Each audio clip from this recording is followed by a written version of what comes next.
Di sini kita mau menjelaskan materi manajemen SDM mengenai kompensasi. Nah, sebelumnya perkenalkan, nama saya Agi Dwi Cantika, NIM 13 2020 023. Selanjutnya ada teman saya Dian Ariza Latif dengan NIM 13 2020 024. Teman-teman tahu nggak sih apa itu kompensasi? Jadi kompensasi itu merupakan imbalan yang diberikan dari perusahaan untuk karyawannya karena telah melakukan pekerjaannya. Nah, kompensasi itu dapat berupa finansial maupun non-finansial. Nah, untuk pengertiannya, teman-teman bisa membaca di keterangan ini. Nah, jenis kompensasi dibagi menjadi dua jenis, yaitu kompensasi finansial dan kompensasi non-finansial. Untuk kompensasi finansial yaitu dapat berupa uang maupun segala sesuatu yang dapat diukur dengan uang.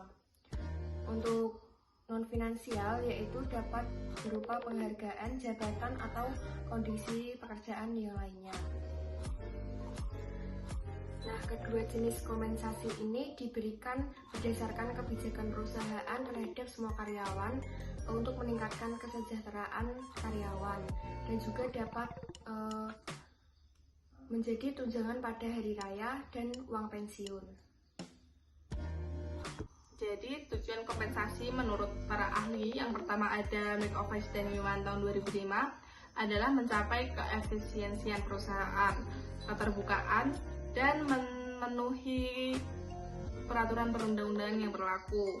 Sedangkan menurut David Cage dan William B. Weather tahun 2000 ada 8. Yang pertama adalah memperoleh SDM yang berkualitas, terus ada mempertahankan karyawan yang ada, menjamin keadilan, penghargaan terhadap perilaku yang diinginkan oleh perusahaan, mengendalikan biaya, mengikuti aturan pemerintah, terbuka dan transparan, dan yang terakhir ada meningkatkan efisiensi.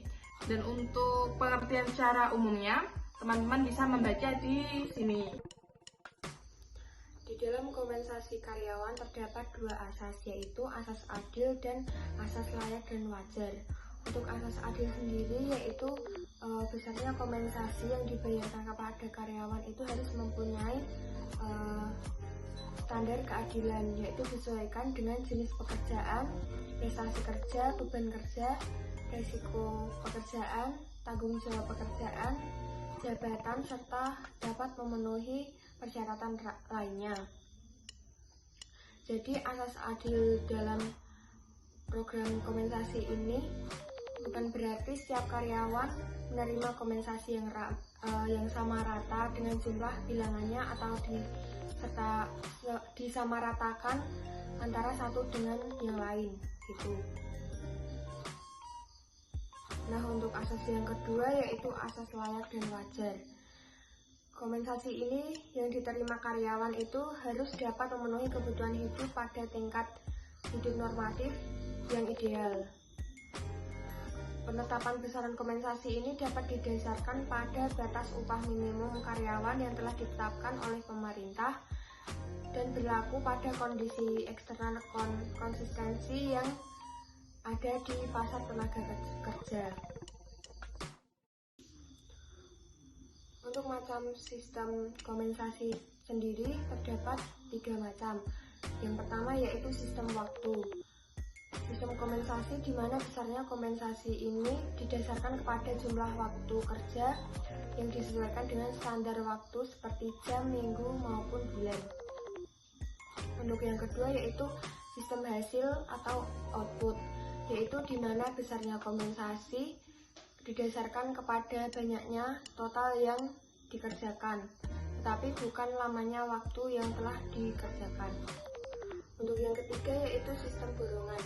Sistem borongan ini didasarkan kepada volume pekerjaan dan lama pekerjaan tersebut. Nah, menurut Siagian tahun 2002, untuk sistem kompensasi yang efektif terbagi menjadi 4 bagian. Nah, yang pertama itu adalah melakukan analisis pekerjaan. Terus ada melakukan penilaian terhadap pekerja yang dikaitkan dengan keadilan internal. Terus yang ketiga itu melakukan survei dalam sistem kompensasi. Dan yang terakhir ada menentukan penilaian pekerjaan yang dikaitkan dengan keadaan eksternal. Nah, untuk indikatornya, teman-teman bisa melihatnya di sini ada 6 indikator sistem yang efektif. Nah, sedangkan kompensasi modern terdapat 4 pedoman yang lebih sederhana dan mudah dipahami. Untuk yang pertama yaitu kompensasi modern yang atraktif atau sistem kompensasi ini harus mempunyai daya tarik yang memikat. Untuk yang kedua yaitu kompensasi kompetitif. Agar bisa bersaing dengan perusahaan yang sejenis, perusahaan harus mempunyai sifat kompetitif di dalamnya. Untuk yang ketiga yaitu kompensasi modern yang motivatif, yaitu motivasi akan memberikan nilai tambah kepada karyawan supaya karyawan dapat mendapatkan motivasi sehingga karyawan menjadi semangat dalam menjalankan pekerjaannya. Untuk yang keempat yaitu masuk akal. Sebelum perusahaan merancang sesuatu, alangkah baiknya perusahaan memerlukan perundingan terlebih dahulu supaya program yang dilaksanakan oleh perusahaan masuk akal. Teman-teman, terima kasih yang sudah menonton sampai akhir. Semoga materi yang kita sampaikan bermanfaat dan sehat selalu untuk kalian. Thank you for watching. Bye.